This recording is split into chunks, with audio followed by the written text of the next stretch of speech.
19. शिवाजी महाराजांचा मुक्काम राजगडाच्या पायथ्याशी राजांनीच बसविलेल्या शिवापट्टण गावाला होता. सईबाईंची दिवसेंदिवस खालावत जाणारी तब्येत पाहून राजांनी हवाफेर म्हणून त्यांना जिजाबाईंच्यासह प्रतापगडावर पाठविले होते. तिथे काही बदल घडला नाही म्हणून राजगडाच्या पायथ्याशी शिवापट्टणात बांधलेल्या वाड्यात सईबाईंना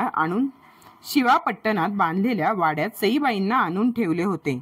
संभाजीराजे पावले टाकीत होते, पळत होते आणि सईबाई साहेब अंथरुणाला खिळल्या होत्या. राजे सईबाईंच्या महाली होते. 2 दिवस आलेल्या ज्वराने सईबाई जास्तच अशक्त दिसत होत्या. सईबाईंच्या शेजारी बसलेल्या राजांनी विचारले, सई, तुला कंटाळा आला असेल तर बुद्धिबळ मांडू या का? सईबाई म्हणाल्या, नको, आता फार वेळ बसवत नाही. डाव पुरा न करता उठलं तर तुम्हाला आवडत नाही. राजे हसून म्हणाले, हा आमच्या आवडीचा प्रश्न नाही, तुम्हाला बरं वाटण्याचा प्रश्न आहे. सईबाई खिन्नपणे हसल्या. त्या म्हणाल्या, मला वाटत नाही मी यातून उठेन म्हणून. राजे त्या बोलांनी व्यथित झाले. ते म्हणाले, सई, असं बोलू नका. वैद्यराजांनी सांगितलं आहे, लवकर बरं वाटेल. राजांचा व्यथित चेहरा पाहून सईबाई म्हणाल्या, केव्हा तरी आजारपणाचा कंटाळा येतो आणि असं बोलून जाते. राजांना काय बोलावं सुचत नव्हते. त्यावेळी मनोहारी आत आली. राजे म्हणाले, सई, आता आमचे कपडे लत्ते या मनोहारीलाच पाहावे लागतात. सईबाई हसल्या. त्या म्हणाल्या, आपण तिला सांगता पण बिचारीवर साऱ्यांचा रोष होतो. त्यापेक्षा धाकट्या राणीसाहेबांना सांगितलं तर?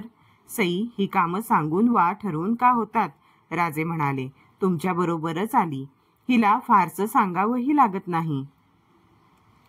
तुमच्याबरोबरच ही आली, हिला फारसं सांगावंही लागत नाही. मनोहारी स्तब्ध उभी होती. सईबाईंनी विचारले, का आली होतीस मनू? मासाहेब इकडे येत आहेत. राजे गडबडीने उठत म्हणाले, मग आल्याबरोबर सांगायचं नाही, शहाणीच आहेस. सईबाईंच्या चेहऱ्यावर हास्य विलसले. तो जिजाबाई आत आल्या. त्यांच्या पाठोपाठ 2 दासी होत्या. सईबाईंच्या जवळ येऊन दासींनी सईबाईंची दृष्ट काढली, लिंबे उतरून घेतली, अंगारा लावला. जिजाबाई म्हणाल्या, शिंगणापूरचा प्रसाद आला, हिच्यासाठी अभिषेक सांगितला होता, तो तरी नवसाला पावतो का पाहायचं. राजे काही बोलले नाहीत. जिजाबाईंनी विचारले, खानाची काही बातमी? खानानं विजापूर सोडलं आहे. राजे म्हणाले, फिरंगोजींना तुम्ही बोलावलत? हो, आलेत. मघाशीच आले. तुम्ही इथं होता, आम्हाला भेटले. राजे गडबडीने बाहेर गेले. सदरेवरून हसणे उठत होते. राजे सदरेवर गेले. त्यांचे पाय जागच्या जागी खिळून राहिले. फिरंगोजी ओणवे झाले होते. त्यांच्या पाठीवर शंभूबाळ बसले होते. बाजूला उभे असलेले शामराजपंत अण्णाजी तानाजी राजांना पाहताच चपापून उभे राहिले. फिरंगोजींच्या लक्षात येऊनही त्यांना उठता येत नव्हते. पाठीवर शंभूराजे होते ना. राजांना हसू आवरणे कठीण झाले. पुढे होऊन त्यांनी शंभूराजांना उचलले. उठत असलेल्या फिरंगोजींच्याकडे पाहत राजे म्हणाले, शंभूबाळ आजोबांचा घोडा करतात का? संभाजीराजे आनंदाने हसले आणि ते उभ्या असलेल्या फिरंगोजींच्याकडे झेपावले.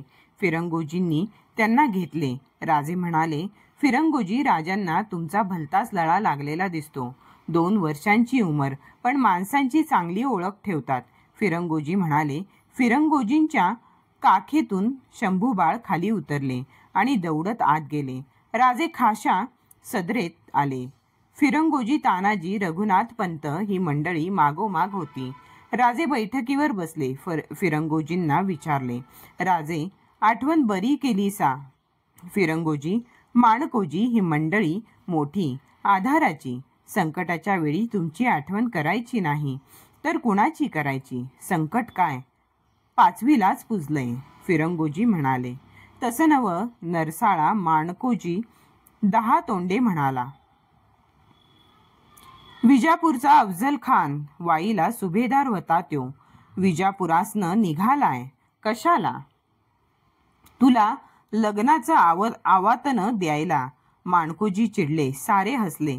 राजे म्हणाले, माणकोजी आमचे फिरंगोजी एकदम साधे, त्यांना असं आडवाटेचं बोलणं कळत नाही. फिरंगोजी, अफजल खान आमच्यावर स्वारी करण्यासाठी निघाला आहे. 10,000 फौज आहे, तेवढंच घोडदळ आहे. आणि फिरंगोजींनी टाळा वाचला. एवढंच नव्हे तर विजापूर दरबारात आम्हाला चढे घोड्यानिशी पकडून आणतो म्हणून पैजेचा विडा उचललाय त्यानं. फिरंगोजीच्या मिशा थरथरल्या. पालथी मूठ गलमिशांवरून फिरवीत फिरंगोजी म्हणाले, वाट बघ म्हणावं, शिवाजी सोडच, त्याच्या घोड्याचा नाल गावणार नाही म्हणावं. बसल्या जागी संतापून संकट निवारण होत नाही फिरंगोजी. मग काय करावं सांगा.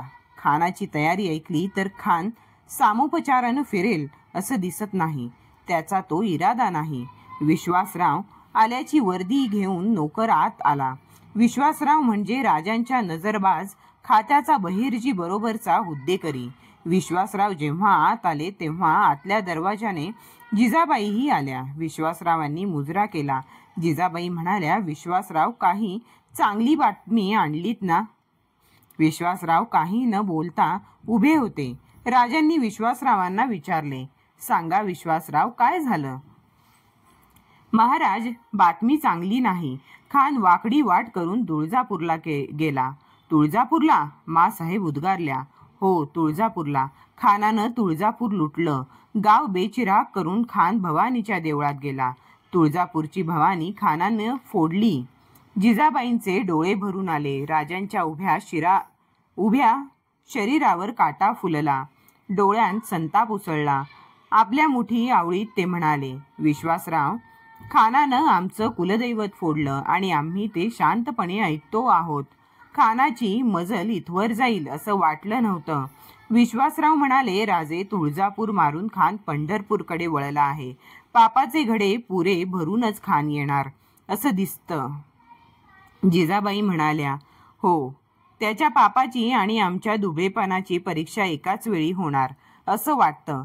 मासाहेब, खानाचा हा सामना अटीतटीचा दिसतो. ज्यानं भवानीला हात घातला त्याच्या संग बोलणी करण्यापरीस 4 हात केलेलं बरं. फिरंगोजी म्हणाला, शाब्बास फिरंगोजी, असे शब्द ऐकले की जीवात जीव येतो. आपण शांतपणे विचार करू. आई बुद्धी देईल तसं वागू. विश्वासरावांच्याकडे वळून राजे म्हणाले, विश्वासराव, तुम्ही जा.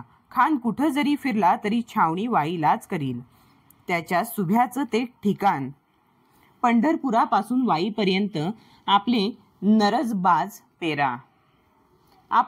नजरबाज पेरा. फकीर, संन्यासी, नाना वेशांत ही माणसं हिंडू देत. खान माणूस बळही करीत असेल, त्यातही आपली माणसं घाला. खानाची शिंक देखील आम्हाला कळायला हवी. विश्वासराव मुजरा करून गेले.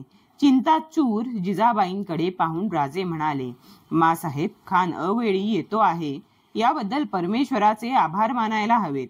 हाच खान आधी आला असता तर बाका प्रसंग होता. राजे काय म्हणतात याचे कोडे सर्वांना पडले होते. राजे म्हणाले, एवढा निसर्ग आमचा पाठीराखा असता भ्यायचं कारण काय? खान कितीही लवकर आला तरी तो वाईला पावसातच येणार. पावसाळा संपेपर्यंत त्याला हालचाल करता येणार नाही. तेवढी उसंत आपल्याला पुष्कळ आहे. फिरंगोजी, तुम्ही चाकणला जाऊन गडाच्या बंदोबस्तापुरती शिबंदी ठेवा.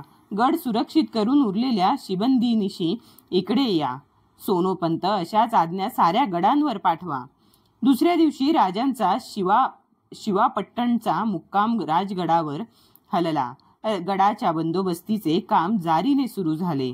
राजगडाच्या तिन्ही माचांचा बंदोबस्त केला गेला. गडावर सारख्या खानाच्या बातम्या येत होत्या. त्यातच नको ती बातमी येऊन थडकली. खानाने पंढरपूरच्या देवस्थानाला उपद्रव केला.